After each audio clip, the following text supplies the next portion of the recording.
The media have hit rock bottom in their defense of the Acolyte. No, fans are not there anymore. Ratings, they're in the toilet. Nobody's buying any merchandise, even if the merchandise is being made, which, by the way, it's not. And yet, the media, they're still not done. For some crazy, strange reason, they're defending something that has no interest whatsoever. Folks, we'll show you just how desperate the lame stream has become right now.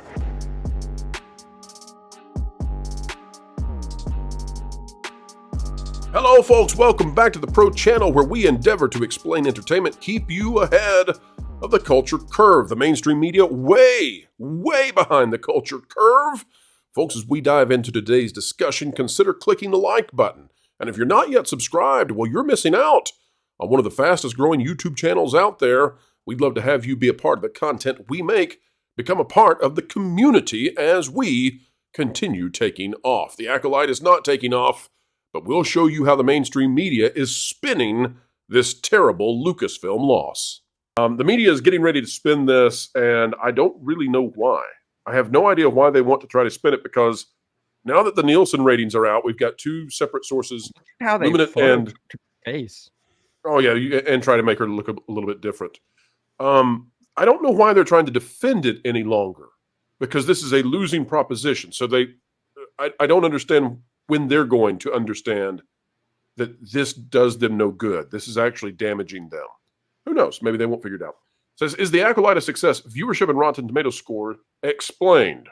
Oh boy. Well, we need to have it explained, don't we? All right, here's what it says. And who's our author? Thomas Bacon. His brother Thomas Sausage brings the spice, but this one should be still nice. That's a terrible joke, folks. The latest viewership data raises the difficult question. You don't know it. Question of whether the Acolyte should be considered a success, triggered by Netflix. The streaming revolution has caused mass. Okay, we don't need a history of streaming. We'll just go to the next paragraph. This is the kind of thing that I hate. AI, clearly. Star Wars. Nothing but garbage. See as many Monday.com ads as you possibly can as you scroll down the page. Things that John Trent and I don't do over on that Park Place. By the way, Prime deals for your business coming July 16th through 17th, folks. So it gives us the history of the Acolyte. Let's see if we can get to an actual story here. It's common to look at Rotten Tomatoes to figure out what the score is. 14% right now, 25,000 reviews, okay? I tested a random sample. Okay, we've got a story here. Actual work was done. I tested. This is Mr. Bacon, not Kevin. I tested a random sample of 30 reviews, checking for evidence of whether they were written by human beings or bots. Wait a minute. Just like this article. Aren't reviews like usually a sentence or two? Yes. Okay. How would you know if a sentence or two is written by a human or a bot? I also want to know how he chose this random sample of 30 reviews, which I doubt it was a random sample. Agreed. I'm very confused how he would even know this. Well, there's a general rule. If they're saying something that you don't agree with, they're a bot. Yes. I mean, these aren't essays. Like it's not something you could sit down and find patterns of AI in. Okay, let's keep going. It's like Tony Khan does this in AEW. He says all the discourse on Twitter against AEW is all done by bots. Well, hello, Tony. I'm not a bot, and I hate it. So, it's the same thing. Viewership in the toilet too. Yes, that's what I'm saying. Like, I don't understand why they don't understand this yet. They are fighting over a failure. They are defending something that is definitively in the gutter. It won't chart in the final episodes. It's that unpopular. He also just go back up a little bit. He says that he took this random sample of 30 reviews. He doesn't post any of them. He doesn't share how he did any of his actual experiment here. He doesn't provide any information whatsoever. The source is, trust me, bro. The backlash is largely because the show is perceived as woke. Leslie Headland has come in for heavy criticism because of a claim this was the gayest Star Wars show ever, which she later stated was an awkward response. It has nothing to do, apparently, folks, with the fact she's Harvey Weinstein's former personal assistant. That's also a lie too, because she's when she said that she was into it being the gayest Star Wars show ever, that had anything to do with her saying it was an awkward response. She was saying her initial response to the question was an awkward response. So let's get to the thesis here. Nielsen's viewership data gives a mixed picture for the Acolyte. The show is doing fairly well, but not great. Okay, what does that mean? Wait. I mean, He covered literally this. He's abandoned his 29 out of 30 reviews already. We're done with that. We're moving on. Yeah, he's done. Nielsen is generally seen as the most reliable source for viewership figures, and the data for the Acolyte suggests the show is doing reasonably well. Okay. What? Based on what? Here's how the premieres compare to other live-action Star Wars shows, okay? The Acolyte is at 244 million. That's actually a misprint, too. It's 444. Well, apparently he divided the first 2 episodes to figure this out. So, Oh, Okay. So, 200. guys, question: was the Book of Boba Fett a success? No. No. Technically, maybe. Okay, this is He got us 2 episodes of The Mandalorian. This back is when people 40%. didn't think The Mandalorian stuff. It's the Good point second there. from the bottom. How is this fairly well? This is Talking 40% about?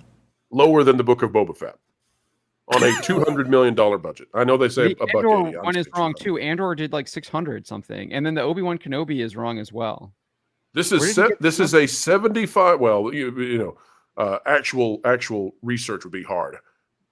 Just using these numbers, though, since this is what It's wrong, Mr. too. Bacon's using, this would be a 75% drop from The Mandalorian Season 2. How in the world can a 75% drop be perceived as good? Anyway, Fairly well. fairly well. Well, the sequel trilogy was such a huge success, despite the fact that each subsequent movie made less than the one before it. Yes. Well, I think so. I think you're right. So that's it, Pro. by I the think way. he That's divided the all the defense. episodes together. That's He the divided defense. all That's the it. episodes in order to get the minutes watched, but he didn't take into account the minutes of the actual show. didn't so divide, the though. whole. 444 well, divided by 2 is not whatever 244. He just subtracted 200. So Andor debuted with 3 episodes, right? And you said it was Right. 600, and he's saying it's 200. 600 something. It was like 620. I have an article on that Park Place that goes over. Okay, so let's take this article apart then. Yep. There are apparently 2 reasons that the Acolyte is fairly well. One, because this person says they found 30 responses that are clearly bots with no explanation whatsoever at all.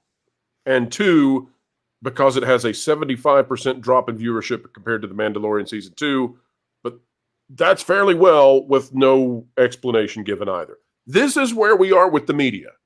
Dear media, just move on. Just go to a new topic. You've given us the runway to tell the truth. Just go find something else to gaslight. I think Yeah, this I have article to. is I have to completely say, written you by want to know. AI. You want to know. Go ahead, John. Yeah, I just think this whole article is like an AI written article. I don't think Thomas Bacon really did anything. Well, on that it. first paragraph on the history of the history of streaming. I mean, look at this. The latest viewership data raises the difficult question of whether the Acolyte should be a success. Triggered by Netflix, the streaming revolution has caused massive disruption. Yeah. Yes, we really wanted a history of streaming. That's AI. That's one. So you're right. here's the thing: you want to know? You My want to know who estimation. found bots and did the work and showed their work? Master of the TDS found bots, and he That's actually true. found real bots that were botting for the Acolyte, and he showed the work, and he showed what he did, and he showed the bot responses. This article showed nothing. Trust me, bro. Nothing, not a zip. You lose, sir. Good day. I won't play it, Jonas. I won't do it. We don't have the time. You've to got play that such one? thing. You Of have course I that have clip? that one. That's actually a good clip. You Okay. get nothing. You lose. Good day, sir. The power of one, the power of two, the power of many. See, now you ruined it. Now you ruined it.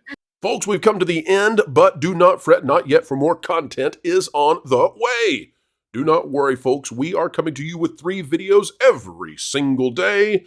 And ladies and gentlemen, if you would like to join us, remember that subscribe button. We've also got sister channels out there providing you some of the same great content. That Park Place, That Pod Place, and oh yeah, Vacation Radio as well. Did I mention That Game Place? There seems to be a pattern here in the format of these names. I don't know. All right, folks, the one thing I do know is I cannot wait to see you again. Thank you for sharing your time with us. wherever you are and whatever you're doing. Keep learning, keep growing, and keep having fun.